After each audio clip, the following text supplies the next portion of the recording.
ಯಾವುದೇ ಕಾರಣಕ್ಕೆ ಗ್ಯಾರಂಟಿ ಯೋಜನೆಗಳನ್ನ ಕಷ್ಟ ಆದರೂ ಕೂಡ ನಿಲ್ಲಿಸಲ್ಲ. ಅದಕ್ಕೆ ಹೊಟ್ಟೆ ಉರಿ ಕೆಲವರಿಗೆ.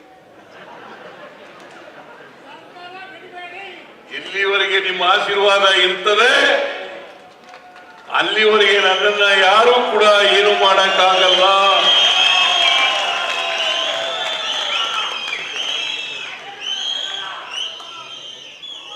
ಸ್ವಲ್ಪ ದಿನ ತೊಂದರೆ ಕೊಡಬಹುದು ಅಷ್ಟೇ.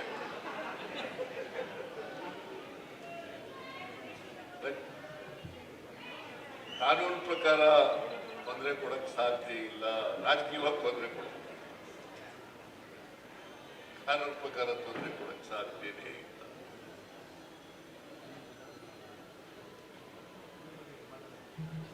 ಅದರಿಂದ ನನಗೆ ಬಹಳ ಜನ ಬಂದು ಹೇಳ್ತಾ ಇರ್ತಾರೆ, ಸಾರ್ ಹೆದರ್ಕೋಬೇಡಿ, ಸಾರ್ ಹೆದರ್ಕೋಬೇಡಿ, ಸಾರ್ ವಿರೋಧ ಪಕ್ಷದವ್ರು ರಾಜೀನಾಮೆ ಕೊಡಿ ಅಂತಾರೆ, ಕೊಡ್ಬೇಡಿ ಅಂತ. ನಾನು ಯಾವುದಕ್ಕೂ ಬಗ್ಗವನು ಅಲ್ಲ, ಯಾವುದಕ್ಕೂ ಜಗ್ಗವನು ಅಲ್ಲ. ಮಹಾತ್ಮ ಗಾಂಧೀಜಿಯವರು ಒಂದು ಕಡೆ ಹೇಳ್ತಾರೆ, ಏನಂತ ಹೇಳ್ತಾರೆ ಅಂತಂದ್ರೆ, there are courts.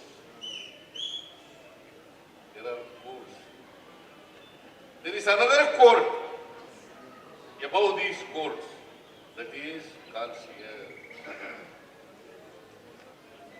ಗಾಂಧೀಜಿಯವರು ಹೇಳೋದು, there is a conscience which is a apex court. ಅದರಿಂದ my conscience is very clear, therefore ಎದುರ್ಕೊಳ್ಳೋ ಪ್ರಶ್ನೆ ಇಲ್ಲ.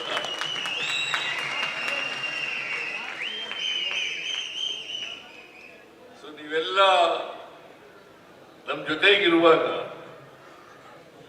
ಇಡೀ ನಿಮ್ಮ ಆಶೀರ್ವಾದ ನಮ್ಮ ಜೊತೆ ಇರುವಾಗ ಎದುರ್ಕೊಳ್ಳೋ ಪ್ರಶ್ನೆ ಇಲ್ಲ.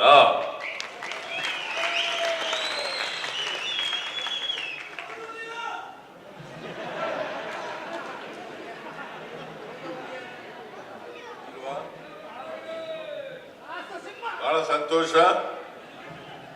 ಇವತ್ತು ಅಶೋಕಪುರಂಗೆ ಬಹಳ ದಿನಗಳ ನಂತರ ಬಂದಿದ್ದೀನಿ. ಕಳೆದ ಚುನಾವಣೆಯಲ್ಲಿ ಬರಕ್ಕಾಗ್ಲಿಲ್ಲ, ಬಹಳ ದಿನಗಳ ನಂತರ ಬರ್ಬೇಕಾಗಿತ್ತು, ಬರಕ್ಕಾಗ್ಲಿಲ್ಲ.